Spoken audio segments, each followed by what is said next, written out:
అదేవిధంగా ఇండస్ట్రీస్లో చూస్తే open access కింద మేము ఇండస్ట్రీస్ గ్రీన్ పవర్ తెచ్చుకోవచ్చు అని ఒక గ్రీన్ ఎనర్జీ పాలసీ తెచ్చింది ఈ ప్రభుత్వం. 3000 మెగావాట్లకు పారిశ్రామికవేత్తలు దరఖాస్తులు పెట్టుకున్నారు. ఎందుకు అప్లికేషన్లు క్లియర్ చేస్తలేరు? ఎంత ఒక మెగావాట్కి ఎంత రేటు ఆఫ్ ద రికార్డు ఎంత కమిషన్ రేట్ ఫిక్స్ చేసిండ్రు? ఆ కమిషన్లు ఇవ్వనందుకే ఆపుతున్నారా? గ్రీన్ ఎనర్జీ పాలసీ తెచ్చి పారిశ్రామికవేత్తలు ఓపెన్ యాక్సెస్కు దరఖాస్తులు పెడితే ఎందుకు ఈరోజు వరకు ఆ దరఖాస్తులు క్లియర్ చేస్తలేరు? ఆ దరఖాస్తులు క్లియర్ చేయడానికి విధి విధానాలు ఏంటి? ఫస్ట్ కమ్ ఫస్ట్ చేస్తారా? ఏ పాలసీలో చేస్తారు? ఎందుకు చేయడం లేదు? ఒకవేళ ఓపెన్ యాక్సెస్లో ఈ 3000 మెగావాట్ల ఇండస్ట్రీస్కి ఇచ్చుంటే ఇలా లోడ్ తగ్గుతుండే కదా. వాళ్ళు బయటకు వెళ్ళి తెచ్చుకుంటే, గ్రీన్ ఎనర్జీ తెచ్చుకుంటే, వాళ్ళ సొంత ఎనర్జీ తెచ్చుకుంటే ఇవాళ ఈ రాష్ట్రం మీద భారం తగ్గుతుండే కదా. 1 సంవత్సరం నుంచి అప్లికేషన్లు పెండింగ్లో పెట్టి కమిషన్ల కోసం కక్కుర్తుబడి ఇవాళ గ్రీన్ ఎనర్జీ పాలసీని ఆపినరు.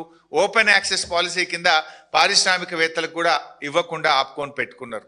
ఇవాళ ఫైనల్గా మా డిమాండ్ ఒకటే, థర్మల్ విద్యుత్తును పూర్తి స్థాయిలో ఉత్పత్తి చేయండి.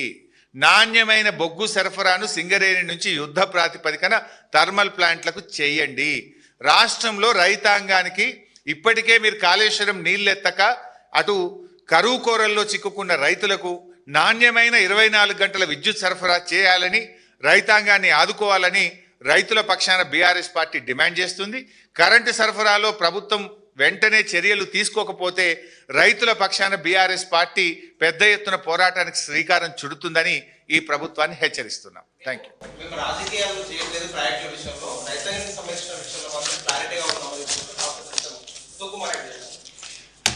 రాజకీయాలు చేస్తున్నది మీరు. ఖమ్మం జిల్లాలో ఇవాళ మీరు సీతారామ ప్రాజెక్టు ప్రారంభించినారు. మోటార్లు ఎవరు చేసిండ్రు? అది కేసీఆర్ గారు ప్రభుత్వం కట్టిన సీతారామకు మోటార్లు వత్తనికి పోయినరు. నిన్ననో మొన్ననో వరంగల్కు పోయినరు దేవాదుల మోటార్లకు ఇవాళ నీళ్ళు అందుతున్నాయంటే కేసీఆర్ గారు కట్టిన Sammakka barrage, 3rd phase Devadula మీ హయాంలో కుప్పగూలి 3 చచ్చిపోయి టనల్ కూలిపోతే దాన్ని ప్రత్యామ్నాయం చేసి మేం పూర్తి చేస్తే ఇవాళ మీరు మోటార్లు వత్తుతే దేవాదులో నీళ్ళు వస్తున్నాయి. రాజకీయాలు ఇవాళ రిటైర్డ్ ఇంజనీర్లు చెప్పిండ్రు, తెలంగాణ సాగునీటి పారుదల శాఖ చెప్పింది మేడిగడ్డ గేట్లు ముయ్యకుండా కన్నెపల్లి మోటార్లు ఎత్తచ్చని చెప్తే ఆ నీళ్ళు ఎత్తచ్చని చెప్పిన రిటైర్డ్ ఇంజనీర్లను జైళ్ళల్లో పెడతామని, బెల్ట్తో కొడతామని రాజకీయాలు చేస్తున్నది మీరు. రైతుల పక్షాన నీళ్ళు ఎత్తండి అంటే మిమ్మల్ని కోసి రక్తాన్ని పంట పొలాల మీద చిమ్ముతామని రాజకీయాలు మాట్లాడుతున్నది మీరు.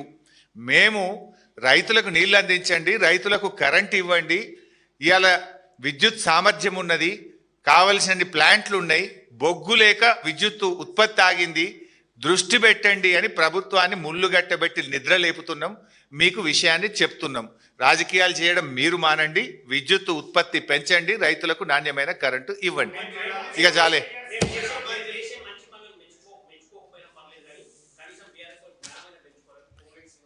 చేసిన మంచి పనులు ఏందండి? 2 పంటలకు బోనస్ ఎగ్గొట్టుడు మంచి పనా? మీరు చేసిన మంచి పని రుణమాఫీ కోసం 35,000 కోట్లు పెట్టామని బడ్జెట్లో అసెంబ్లీలో చెప్పి 18,000 కోట్లు చేసి మిగతా 18,000 కోట్లు ఎగ్గొట్టడం మీరు చేసిన మంచి పనా? పంటలు కొనండి అంటే 5 కిలోల తరుగు పెట్టి రైతుల ఉసురు పోసుకోవడం మీరు చేసిన మంచి పనా? మీరు చేసిన మంచి పని 24 గంటల కరెంటు కేసీఆర్ గారు ఇస్తే 8 గంటల కరెంటు కూడా రైతులకు ఇవ్వకపోవడం అనేది మీరు చేసిన మంచి పనా?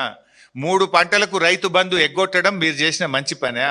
భూముల ధరలు పెంచి ఇవాళ రిజిస్ట్రేషన్ ఛార్జీలు పెంచడం మీరు చేసిన మంచి పనా? మద్యం మీద ఆర్టీఏ ట్యాక్సులు పెంచి ప్రజల మీద భారం వేయడం మీరు చేసిన మంచి పనా? అవ్వాతాతలకు 4,000 పెన్షన్ గెలిచిన మొదటి నెలలో ఇస్తామని 31 నెలలైనా అవ్వాతాతలకు పెన్షన్ ఇవ్వకపోవడం మీరు చేసిన మంచి పనా? మీరు చేసిన మంచి పనులు ఏమన్నా ఉన్నాయంటే స్కాములే తప్ప మీరు చేసిన నిజమైన మంచి పనులు ఏం లేవు. మీ పాలనలో ఉన్న స్కాములే తప్ప మంచి పనులు లేవు. Thank you.